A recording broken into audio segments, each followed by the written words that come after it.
Shalom, Bapak Ibu Saudara-saudara yang dikasihi Tuhan. Pada saat ini saya rindu untuk menyampaikan firman Tuhan dengan tema Tuhan sengaja menunda dengan tanda tanya ya. Kenapa saya ambil tema ini?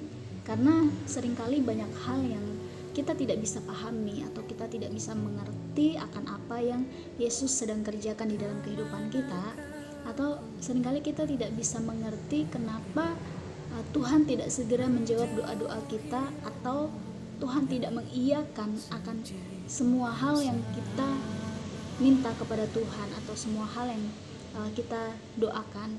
Tuhan tidak segera menjawab, atau Tuhan sengaja menunda, atau bahkan Tuhan tidak mengiyakan. Tuhan tidak selalu mengiyakan. Jadi kita akan sama-sama belajar firman Tuhan. Kita buka di dalam Yohanes pasal yang ke-11. Kita tidak akan membaca dari ayat pertama sampai dengan ayat yang terakhir, tetapi ada beberapa poin yang akan kita bahas. Ada beberapa poin yang dimana kita akan sama-sama belajar dari firman ini di dalam Yohanes pasal yang ke-11. Saya akan memulainya dari ayat yang pertama sampai ayat yang ketiga. Demikianlah firman Tuhan. Ada seorang yang sedang sakit, namanya Lazarus. Ia tinggal di Betania, kampung Maria dan adiknya Marta. Maria ialah perempuan yang pernah meminyaki kaki Tuhan dengan minyak mur dan menyekanya dengan rambutnya, dan Lazarus yang sakit itu adalah saudaranya. Kedua perempuan itu mengirim kabar kepada Yesus, "Tuhan, dia yang engkau kasihi sakit." Di sini kita tahu bahwa Maria adalah seorang yang pernah meminyaki kaki Yesus dengan minyak mur dan menyekanya dengan rambutnya. Dan Marta ini adalah saudara daripada Maria, begitupun dengan Lazarus. Ketika Lazarus sakit, Maria dan Marta sama-sama memberi kabar kepada Tuhan Yesus dengan mengatakan, "Tuhan, dia yang engkau kasihi sakit." Mereka mengatakan kepada Tuhan Yesus yang pastinya dengan harapan supaya Yesus segera datang. Dan yang kedua, karena mereka rindu untuk Lazarus sembuh dari sakitnya. Tetapi yang terjadi justru sebaliknya. Yesus sengaja menunda kedatangannya. Dikatakan di ayat yang keempat, ketika Yesus mendengar kabar itu, ia berkata, penyakit itu tidak akan membawa kematian, tetapi akan menyatakan kemuliaan Allah, sebab oleh penyakit itu anak Allah akan dimuliakan. Yesus memang mengasihi Marta dan kakaknya dan Lazarus. Namun setelah didengarnya bahwa Lazarus sakit, ia sengaja tinggal 2 hari lagi di tempat di mana ia berada. Dikatakan bahwa ia sengaja menunda 2 hari lagi.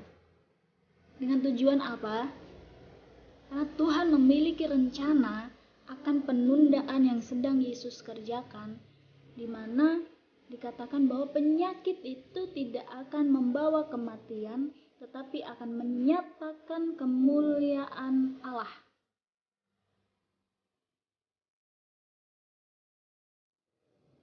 Sebab oleh penyakit itu anak Allah akan dimuliakan.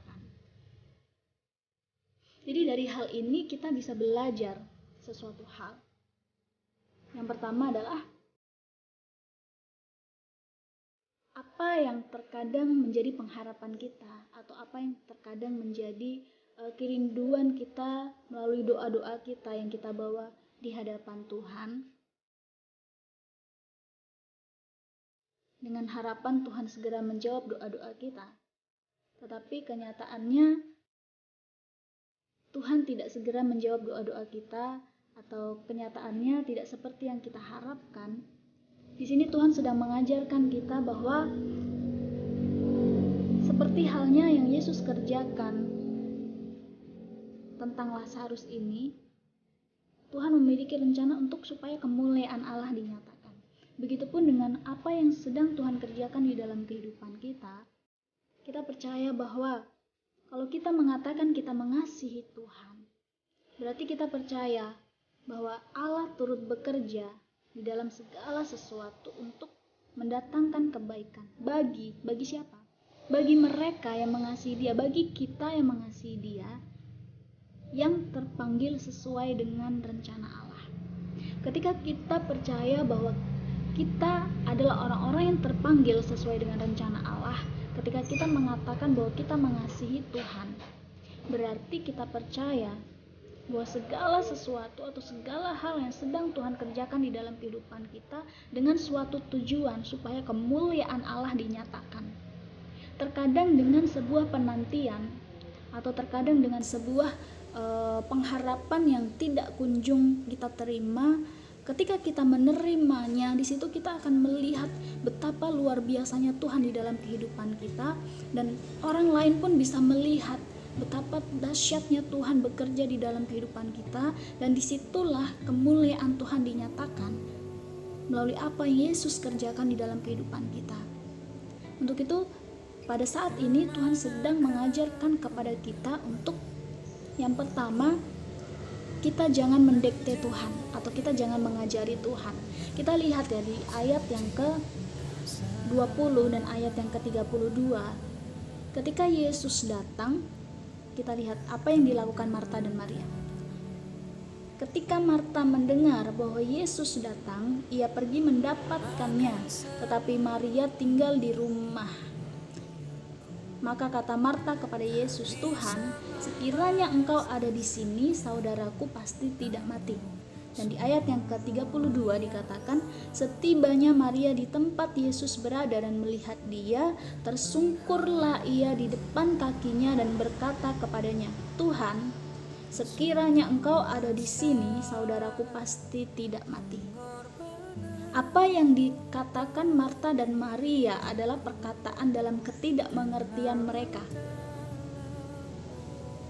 Ya, mereka memang percaya bahwa Yesus sanggup menyembuhkan Lazarus, tetapi mereka tidak mengerti akan apa yang Yesus sedang kerjakan melalui penundaan kedatangannya ke tempat itu.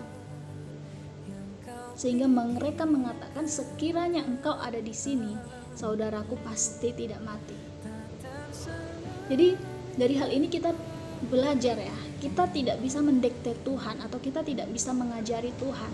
Misalnya, Tuhan, seandainya Engkau menjawab doa-doaku, pasti aku tidak akan seperti ini. Atau kalau Tuhan tidak membuat aku berada di atau dilahirkan di keluarga seperti ini, pasti keadaanku tidak akan seperti ini, dan lain sebagainya. Banyak alasan atau banyak hal yang bisa membuat kita menyalahkan Tuhan, atau banyak hal yang banyak alasan yang dalam ketidakmengertian kita bisa mengajari Tuhan. Tetapi di sini kita bisa melihat bahwa terkadang apa yang benar menurut kita belum tentu itu benar di hadapan Tuhan, karena Tuhan bisa melihat jauh ke depan, atau Tuhan bisa melihat apa yang kita tidak bisa lihat. Dan Tuhan memiliki suatu rencana yang luar biasa di mana kemuliaan Allah akan dinyatakan. Dan yang kedua, kita di sini melihat sama-sama melihat ya, bahwa ketika Yesus datang, respon daripada Marta dan Maria ini berbeda. Di mana ketika Marta mendengar bahwa Yesus datang, ia pergi mendapatkannya. Just it. Hanya sampai di situ. Ia pergi mendapatkannya. Dan sampai di titik Marta mengatakan perkataan tersebut kepada Yesus. Tetapi yang dilakukan Maria adalah setibanya Maria di tempat Yesus berada dan melihat Dia, tersungkurlah ia di depan kakinya dan berkata kepadanya. Tersungkurlah ia di depan kakinya. Kita tahu kondisi Maria pada saat itu, dia sedang bersedih karena kehilangan Lazarus. Tetapi di dalam kondisi hati yang sedih, di dalam kondisi hati yang kita tidak mengerti sesedih apa Maria pada saat itu. Tetapi dalam keadaan seperti itu, ketika dia mendengar Yesus datang, dia segera datang kepada Yesus, dan apa yang dilakukan? Tersungkur. Keren. Ini sesuatu hal yang luar biasa ya, dikatakan tersungkurlah ia di depan kakinya. Inilah yang membuat Tuhan inilah yang membuat hati Tuhan tersentuh dengan sikap hati daripada Maria. Kenapa? Karena Maria memiliki sikap hati seorang penyembah. Sikap hati penyembah yang tidak terkondisikan oleh situasi. Sikap hati penyembah yang tidak terkondisikan oleh keadaan atau apa yang sedang Maria alami, atau kondisi hati daripada Maria. Segera ia tersungkur di depan kaki Yesus ketika Yesus datang. Ini yang Tuhan rindukan bagi setiap kita anak-anak Tuhan. Jadi kita bukan fokus kepada apa yang Yesus bisa buat di dalam kehidupan kita, atau kita bukan fokus kepada apa yang Yesus bisa beri di dalam kehidupan kita, tetapi yang Tuhan rindukan dari setiap kita adalah kita fokus kepada pribadinya. Dan Tuhan merindukan setiap kita memiliki hati penyembah, hati seorang penyembah yang tidak terkondisikan oleh situasi atau keadaan. Bahkan di saat pengharapan kita atau doa-doa kita sepertinya Tuhan tidak menjawabnya, sebagaimana yang Maria lakukan. Walaupun Yesus sepertinya terlambat datang menurut pemikiran mereka, tetapi Maria tetap tersungkur di kaki Yesus. Jadi tidak salah jika Maria adalah seseorang yang pernah membuat sejarah yang luar biasa. Kenapa? Karena Maria menyentuh hati Tuhan dengan apa yang Maria lakukan. Jika kita mengingat tentang peristiwa ketika Maria meminyaki kaki Yesus dan menyekanya dengan rambutnya, dan Tuhan Yesus mengatakan apa yang diperbuatnya, setiap Injil di mana Injil diberitakan, apa yang diperbuatnya itu akan diingat. Maria bukan siapa-siapa. Maria seorang yang pernah memiliki masa lalu yang kelam, tetapi Maria bisa menyentuh hati Tuhan. Jadi sikap hati penyembah itu yang sedang Tuhan cari. Sikap hati seorang penyembah itu yang sedang Tuhan rindukan di dalam setiap kehidupan kita.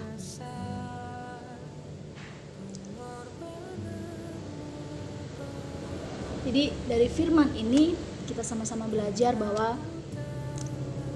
terkadang Tuhan sengaja menunda, atau terkadang apa yang kita doakan atau apa yang kita rindukan itu tidak segera Tuhan jawab, atau tidak selalu Tuhan mengiyakan akan apa yang menjadi kerinduan kita. Tetapi satu hal yang Tuhan inginkan untuk kita mengerti, kita harus tetap percaya bahwa Tuhan memiliki rencana yang luar biasa di dalam setiap kehidupan kita.